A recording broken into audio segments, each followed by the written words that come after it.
Hi friends, welcome to Nifty analysis for 16th June 2025. మనం ఒకసారి last 1 month మార్కెట్ని observe చేస్తే ఒక రేంజ్లో ట్రేడ్ అవుతూ వస్తుంది. ఒకసారి నేను అది హై అండ్ లో అని డ్రా చేసి చూపిస్తాను మీకు.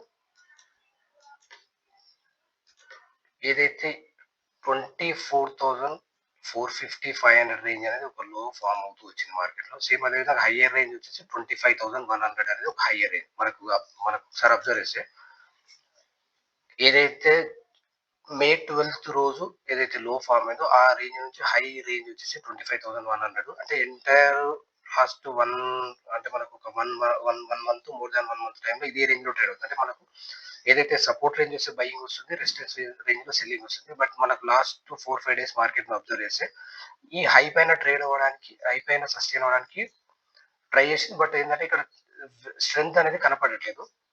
అంటే మనకు హయ్యర్ రేంజ్ మార్కెట్ అనేది గ్యాప్ అప్ ఓపెన్ అవుతుంది, గ్యాప్ అప్ నుంచి సెల్లింగ్ వస్తుంది. బట్ ఏదైతే థర్స్డే ఉందో థర్స్డే రోజు వచ్చేసి మళ్ళీ ఏదైతే ప్రీవియస్ గా రేంజ్ ఏదైతే రేంజ్ ఫామ్ అయిందో మళ్ళీ ఆ రేంజ్ లో ట్రేడ్. అంటే లాస్ట్ మనకి మండే, ట్యూస్డే, వెడ్నెస్డే రోజు పైన ట్రేడ్ అవ్వడం స్టార్ట్. అంటే మనకి ఏదైతే ప్రీవియస్ గా రెసిస్టెన్స్ ఉందో అది సపోర్ట్ తీసుకొని దానిపైన క్లోజ్ అవుతూ వచ్చింది. బట్ ఏంటంటే గ్యాప్ అప్ తర్వాత మార్కెట్ లో సెల్లింగ్ వస్తుంది. బట్ ఏంటంటే మనకు స్ట్రెంత్ అనేది కనపడలేదు. థర్స్డే రోజు మాత్రం ఏదైతే మనకు థర్స్డే రోజు సెకండ్ హాఫ్ లో వచ్చేసి మళ్ళీ ఈ రేంజ్ లో రావడం జరిగింది. అంటే సెకండ్ మార్నింగ్ ఓపెన్ మనకి ఈ రేంజ్ లో రావడం జరిగింది. అంటే మళ్ళీ ఈ రేంజ్ లో రావడం, అంటే ప్రీవియస్ గా ఏదైతే ఒక రేంజ్ ఫామ్ అయిందో అదే రేంజ్ లో రావడం జరిగింది.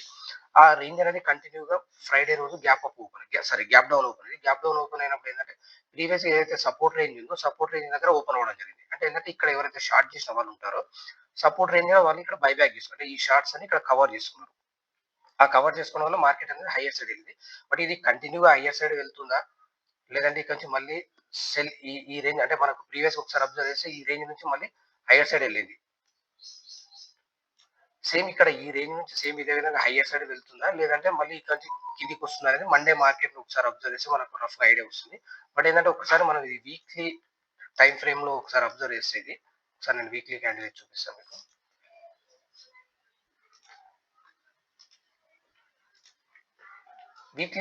వీక్లీ ఒకసారి అబ్జర్వ్ చేస్తే వీక్లీ క్యాండిల్ అనేది కొంచెం వీక్ గా అనిపిస్తుంది. అంటే దీన్ని బేస్ చేసుకొని మండే రోజు ట్రేడ్ సెటప్ ఒకసారి ఆలోచిస్తే మనము ఏదైతే గ్యాప్ అనేది ఉందో గ్యాప్ అనేది కొంచెం ఇంపార్టెంట్ అవ్వడానికి హైయర్ ఛాన్స్ ఉంది.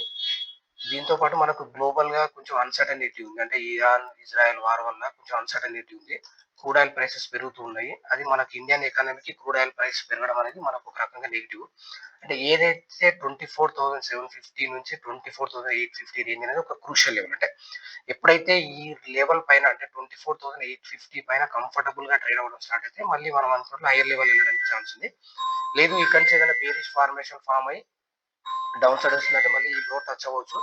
ఇన్కేస్ మనకు ఫర్దర్ గా ఏంటంటే మా నిఫ్టీ అనేది ఒకసారి ఈ లెవెల్ నోటీస్ చేస్తే మనకు 24,350 నుంచి 450 అనేది ఒక క్రూషియల్ లెవెల్. అంటే బై ఛాన్స్ కమింగ్ డేస్ లో ఈ లెవెల్ బ్రేక్, అంటే అంటే ఈ లెవెల్ అనేది బ్రేక్ డౌన్ అయితే, అంటే మనకి ఏదైతే 24,350 నుంచి 450 అనే లెవెల్ బ్రేక్ డౌన్ అయితే మనకు ఫర్దర్ గా వచ్చేసి కంచి నెక్స్ట్ టార్గెట్ వచ్చేసి మనం చూస్తే మనకు 500 పాయింట్స్ కింద మనకు కనిపిస్తుంది. అంటే 24,000 లెవెల్ టచ్ అవ్వడానికి హై ఛాన్స్ కనిపిస్తుంది.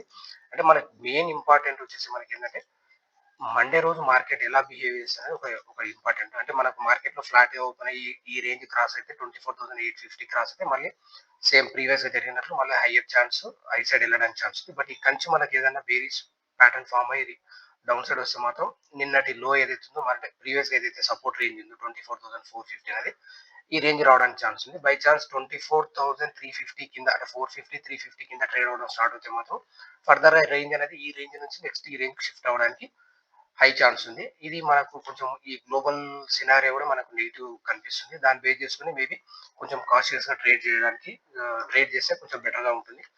Thank you friends. మీకు ఈ వీడియో నచ్చినట్లయితే లైక్ చేయండి, షేర్ చేయండి, సబ్స్క్రైబ్ చేసుకోండి. Thank you once again.